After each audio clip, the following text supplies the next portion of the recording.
Hola muchachos, ¿qué tal? Hoy día vamos a hablar de los elementos básicos de estadística. Eh, Básicamente vamos a mencionar algunos conceptos importantes. eh, Aclarar, por ejemplo, para qué sirve la estadística y revisar algunas situaciones que se puedan justamente representar vía esta información. Entonces, cuando hablamos de estadística, estamos hablando de una ciencia que facilita la solución de problemas en los cuales necesitamos conocer características sobre algún comportamiento de un suceso o un evento. Ojo que cuando uno dice que es una ciencia, no está diciendo que es algo apartado de la matemática. Ya, la estadística viene siendo una de las ramas de la matemática, así como la geometría o el álgebra. Esta ciencia entonces también nos permite inferir el comportamiento de sucesos iguales o similares sin necesidad de que esto ocurra. O sea, la idea de alguna manera es un poco prevenir situaciones, ¿ya? O tener un plan de contingencia para ciertos eventos que se repiten, que tienen una especie de secuencia, ¿ya? Van ocurriendo cada cierto tiempo. Por ejemplo, prepararse de alguna manera para el invierno cuando vienen las lluvias. Uno sabe que el invierno habitualmente, en el invierno habitualmente llueve. Ahora, si no llueve no hay problema, pero la idea es prepararse para esa situación, ¿ya? Y tener todas las variables que en el fondo puedan afectarnos de alguna manera, tenerlas todas consideradas y tener un plan para permitirnos sobrellevar alguna situación compleja de la mejor manera posible. Entonces, esto también nos da la posibilidad de tomar decisiones acertadas y a tiempo, ¿ya? O sea, la idea es prevenir que algo pueda ocurrir.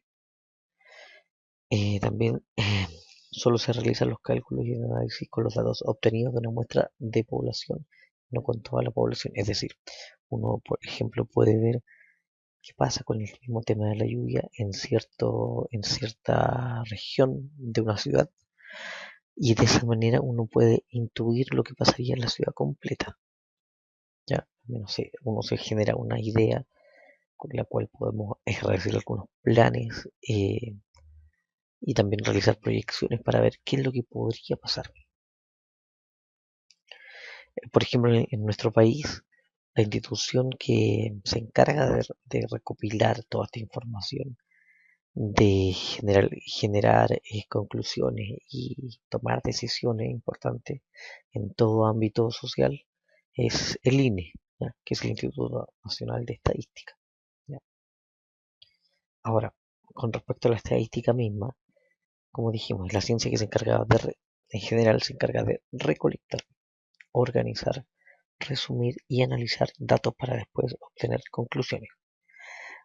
Se divide en la estadística descriptiva y la estadística inferencial.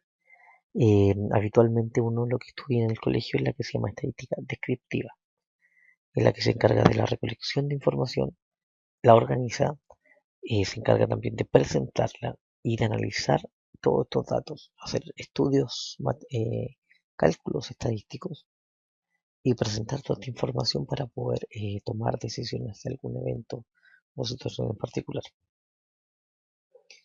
Mientras que la estadística inferencial se encarga de analizar la información presentada mediante técnicas que nos ayuden a conocer con determinado grado de confianza a la población. Cuando uno dice con determinado grado de confianza, está asumiendo que se podría equivocar. Hay un cierto margen de error también, ¿ya? También uno de los conceptos sumamente importantes en la estadística es lo que llamamos la población. Y la población viene siendo el conjunto definido de todos los individuos de donde se observa cierta característica. Por ejemplo, si nosotros quisiéramos observar el comportamiento de la población chilena dado el resultado de la Copa América. Entonces, si queremos preguntarle a toda la población, tendríamos que preguntarle a todos los chilenos que viven en nuestro país, a ver cuál fue su reacción cuando Chile, por ejemplo, salió campeón de la Copa América. Entonces, el número de integrantes de una población se le llama el tamaño de la población. Obviamente, la cantidad de elementos que tenga o la cantidad de individuos que tenga. y habitualmente se representa con la letra N. Ahora, las poblaciones, por ejemplo, podrían ser finitas o también infinitas. En este caso, de la cantidad de personas que viven en Chile, tendría que ser una cantidad finita, ¿ya? Cuando hablamos de población estadística, estamos hablando más en términos generales, hablamos del conjunto de todos los datos que se obtienen al realizar la medición de una variable en los elementos de una población.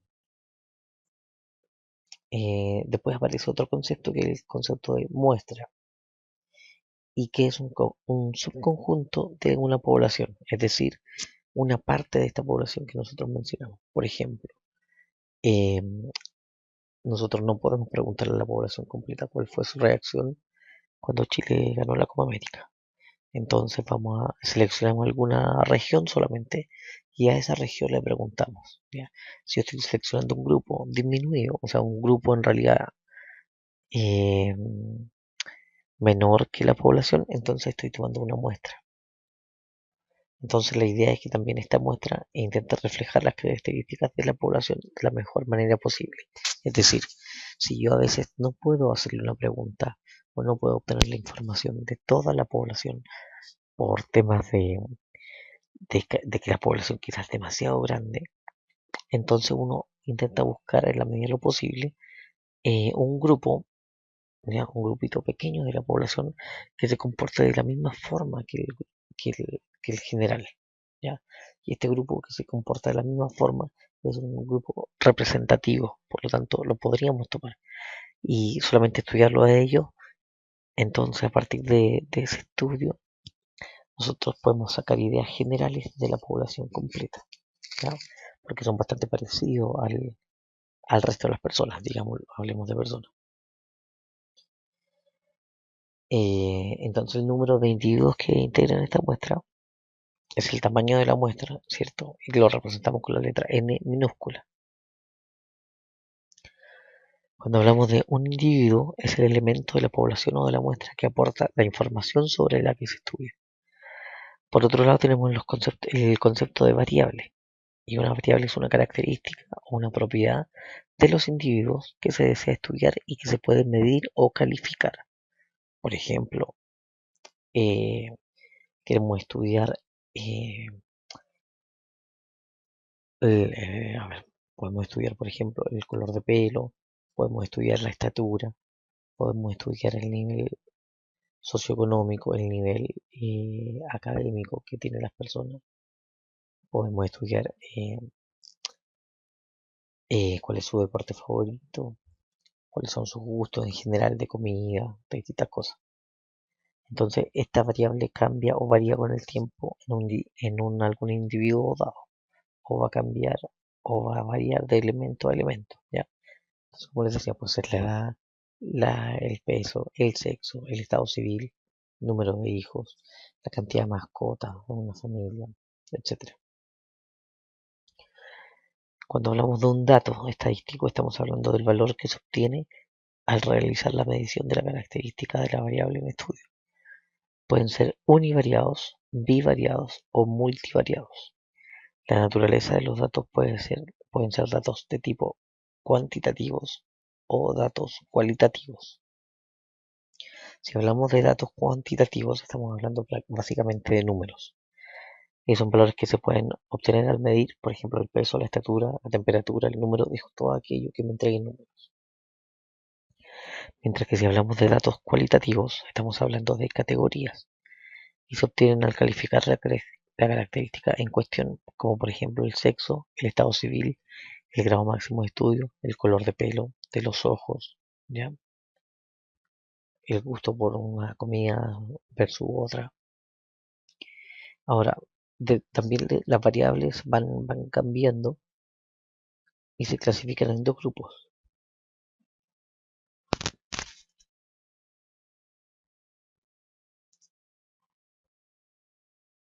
Unas son las que se llaman variables continuas y las otras son las variables de tipo discreta. Cuando uno habla de la variable continua, está hablando de que la variable puede tomar cualquier valor numérico entre dos valores dados. Puede ser un número decimal o puede ser un número entero. Es decir, puede ser un número con cifras decimales. Pero cuando hablamos de una variable discreta, dice que la variable solo puede tomar números enteros. Por ejemplo, una variable discreta sería el número de hijos de una familia. ¿Ya? Porque no podemos decir que una familia tiene 3,4 hijos. Podemos aproximar ahí, decir tienen 3 hijos o tienen 4 si queremos aproximar por exceso, o sea, pasarnos de esa cifra y no dan.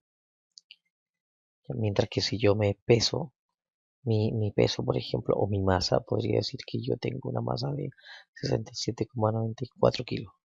¿Ya? Y no hay problema en decirlo con decimal. Lo mismo con la estatura. En cambio, con la edad también, uno no dice tengo 3,5 años. Uno dice tenemos 20 años o tenemos 25 años. Sin importar incluso la cantidad de meses que uno tenga. Ahora, ¿de dónde nosotros podemos obtener información? La forma más sencilla de obtener información es a través de una encuesta, que sirve para recopilar los datos mediante el uso de cuestionarios o entrevistas. También está la posibilidad de hacer un experimento, que es un proceso utilizado en la investigación científica para obtener información que permita conocer el comportamiento de algún proceso, de algún evento en particular.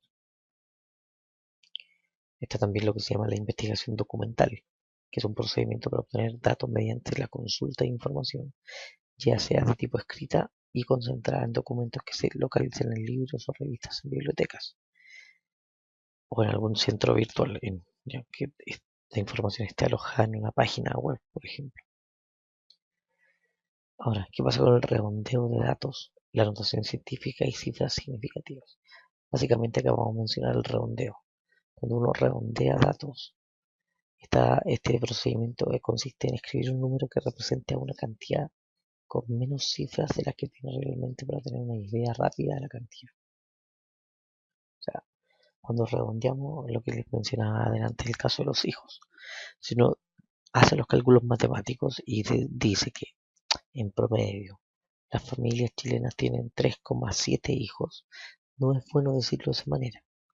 ¿Por qué? Porque resulta que la variable número de hijos es una variable de tipo discreta. Entonces uno aproxima y en vez de decir 3,7 dice 4. O sea, se está pasando el número que a mí me dio en mis cálculos matemáticos. ¿Ya? Sin embargo, para la representación y para un mejor entendimiento de las personas, si yo digo que en promedio las familias tienen 4 hijos, queda mucho más claro.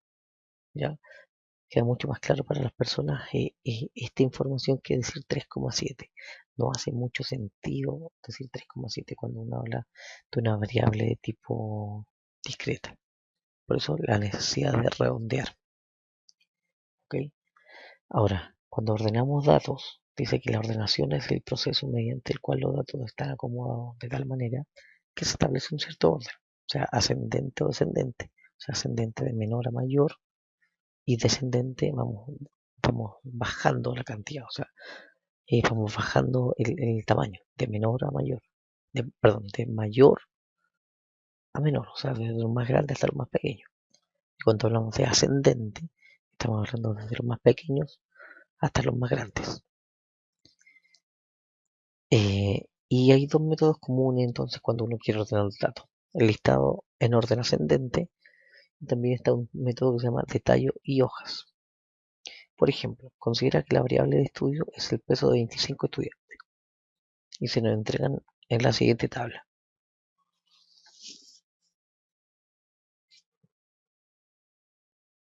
Entonces el proceso consiste en ordenarlo de menor a mayor. Vamos a ordenarlo de forma ascendente. Y empezamos a tachar. Anotamos el más pequeño, el que sigue, el siguiente, y así hasta que completemos y el último dato sea el más grande. ¿Ya? Del más pequeño a más grande. Entonces, tenemos una tabla en orden ascendente. En cambio, cuando hablamos del método de tallo y hojas, dice si los números de los datos están formados por dos dígitos, se hace una columna con el primer dígito y a la derecha de cada uno de ellos se escribe en la fila solo el segundo dígito de cada uno de los datos que tenga el mismo primer dígito. O sea, datos sin ordenar tenemos 4, 5 y 6. Y entonces ahí estamos diciendo que los que tienen, colocamos solamente el 4 para decir todos los que están en el peso entre 40 y 49.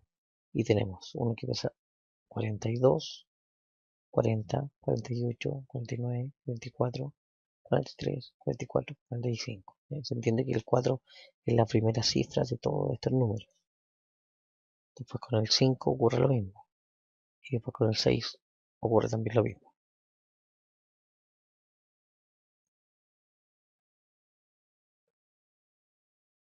¿Ya? Y ahí tenemos los datos ordenados.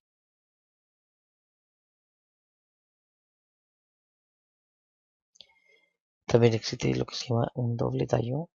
Es una variante de este método es en lugar de dividir en un grupo, las decenas se divide en dos grupos. El primero abarcando los dígitos del 0 al 4 y el segundo del 5 al 9. El ejemplo anterior quedaría de esta manera, pero no es muy relevante. En el caso de las variables de tipo cualitativas, o sea, aquellas que no nos dan número, el procedimiento que se hace es el siguiente. Se identifican todos los valores diferentes y se acomodan en una columna. Se agrega una segunda columna en donde se van registrando mediante una línea vertical las veces que aparece el valor dado.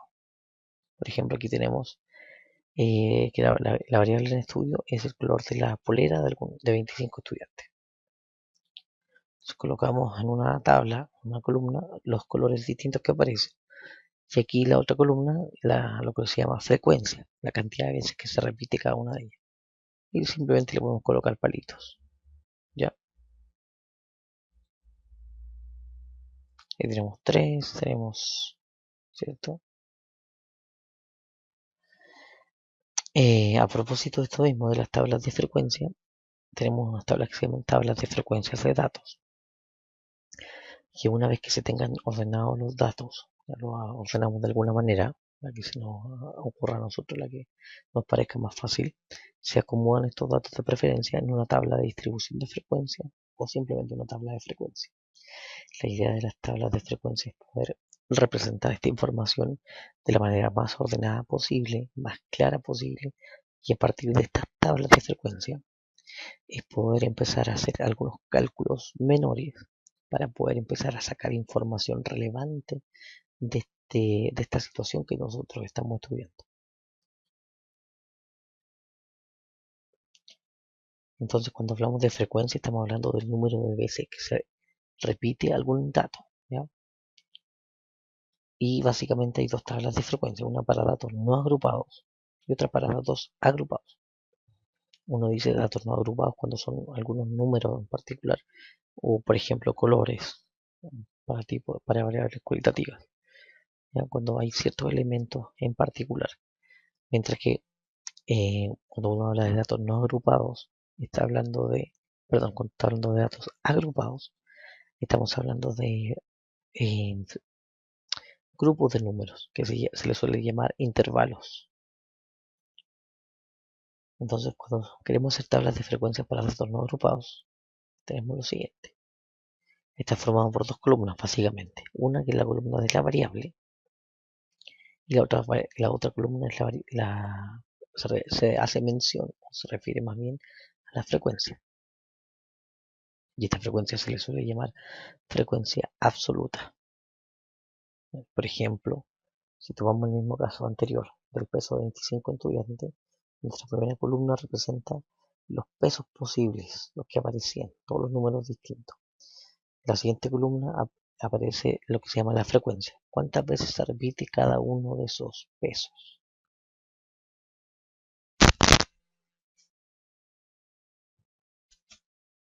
Entonces podemos ver que el peso 40 de 40 kilogramos está una vez, el peso de 50 kilogramos apareció dos veces, el peso de 56 kilogramos también apareció dos veces, el peso de 63 kilogramos también aparece dos veces, ¿ya?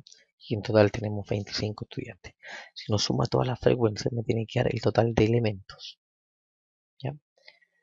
Ahora también está la que se llama frecuencia relativa y la frecuencia acumulada. Por lo general se agregan dos columnas más, las que acabamos de mencionar. Cuando uno habla de la frecuencia relativa, esta frecuencia se obtiene mediante el cociente es división. de la frecuencia y el número total de datos.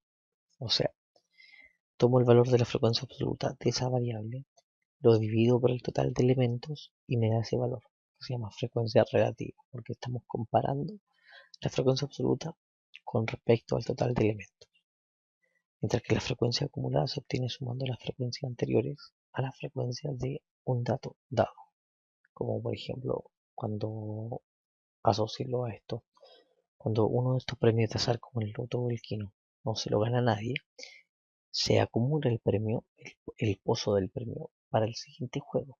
Entonces el premio pasado con el premio del juego que viene a continuación se suman, ¿ya? Y se están acumulando. Entonces la idea de la frecuencia acumulada es justamente hacer eso mismo, ir sumando las frecuencias, ¿ya? Que se van agregando unas con otras. Entonces ahí tenemos un ejemplo de la frecuencia relativa y la frecuencia absoluta.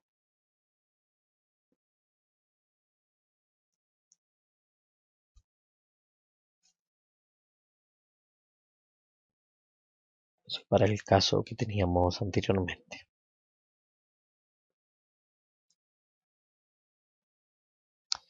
Por último, tenemos lo que es la gráfica de los datos. O sea, fíjense que además de uno poder representar esta información en lo que se llama las tablas de frecuencia, que están todos nuestros números ahí ordenados y podemos sacar algo de información mediante las distintas tablas de frecuencia, o sea, mediante las distintas columnas que forman esta tabla. También podemos representar esta información de manera visual, de una forma atractiva y simple de comprender para el común de las personas, que es mediante los gráficos. Entonces existen dos tipos de gráficos, que son los más usuales. Uno que se llama el polígono de frecuencia y también está el histograma, aunque suelen conocerse más el gráfico de barras y el gráfico circular. Cuando uno habla de un polígono de frecuencia, es la representación mediante un gráfico de línea. ¿Ya? En él se muestra la distribución de frecuencia y está formado por segmentos de línea que unen los puntos correspondientes a la frecuencia de cada una de las clases. O sea, cada variable tiene su respectiva frecuencia. Yo lo marco. Ojo que también en el eje horizontal de cualquier gráfico siempre va a ser la variable que uno está estudiando. Y en este caso el eje vertical va a ser mi frecuencia absoluta. Entonces, delante de la variable peso, el peso 40 kilogramos estaba una vez. Entonces, marco el 1. El peso 50 kilogramos estaba dos veces. Marco el 2. Y uno estos dos puntos a través de una línea. Y se van formando líneas que suben y bajan porque depende de la unión de estos puntos. ¿Ya? Ese es un polígono de frecuencia. Ahí también ustedes tienen otro ejemplo, ¿ya? Con intervalos, ¿ya? Con una tabla que son datos agrupados, ¿ya? Agrupados en intervalos, en grupos de números. Tenemos otra más. También está el histograma, que es la representación gráfica de los datos mediante una asociación de rectángulos. Está formado por rectángulos cuya anchura representa a cada uno de los intervalos y la altura corresponde a la frecuencia. ¿Ya? Entonces también tenemos los mismos intervalos, tenemos el punto medio de cada intervalo y tenemos la frecuencia acumulada de cada la frecuencia absoluta de cada intervalo, cuántas veces se repitió cada elemento. Y vamos poniendo todas las barras, pero juntitas, una al lado de la otra. Mientras que el gráfico de barras común tiene siempre las barras separadas, y ahí funciona para datos que no están agrupados. ¿Ya? También está el gráfico circular, que también se llama gráfico de torta, y solo se representan datos de frecuencias relativas o frecuencias porcentuales. Habitualmente se presenta con porcentaje. Es una manera sencilla de comprenderlo. ¿Ya? Por ejemplo, tenemos el mismo intervalo anterior. Vamos a calcular estos porcentajes. La idea de esta parte de los grados no calcularla, sino que uno lo estima, ¿ya? Ahora uno tiene la posibilidad de trabajar con cualquier de estos gráficos gracias a la herramienta Excel que está en su computadora hoy día. Pueden colocar la información, ordenarla en tablas de frecuencia, seleccionar esta información. Ustedes, por ejemplo, en Excel pueden elegir cualquier gráfico por el cual ustedes quisieran representar su información. ¿ya? Y hoy día esto lo hace solo, así que no es problema. Aquí tenemos otro ejemplo, ¿ya? Donde a veces las tortas están subdivididas, ¿cierto? Están separadas. Como les mencionaste el gráfico de barras, donde las barras van separaditas y la altura de cada barra corresponde a la frecuencia de cada una de esas variables. Y por último está el que se llama pictograma, ¿no? Posiblemente hayan visto alguna vez. Un pictograma es un dibujo, ¿ya? Y el tamaño del dibujo va a depender un poco de la frecuencia de esta variable. Por ejemplo, si comparáramos hombres con mujeres, ahí teníamos el dibujo este de la mujer era más grande que el hombre porque seguramente hay más mujeres que más hombres. ¿Ok? Muchachos, entonces a ustedes les va a pedir que hagan un estudio estadístico de alguna información en particular y eso es lo que van a hacer básicamente, aplicar algunos de los conceptos que vimos acá. Cualquier duda, cualquier consulta, ya saben dónde pueden consultar. Que les vaya excelente.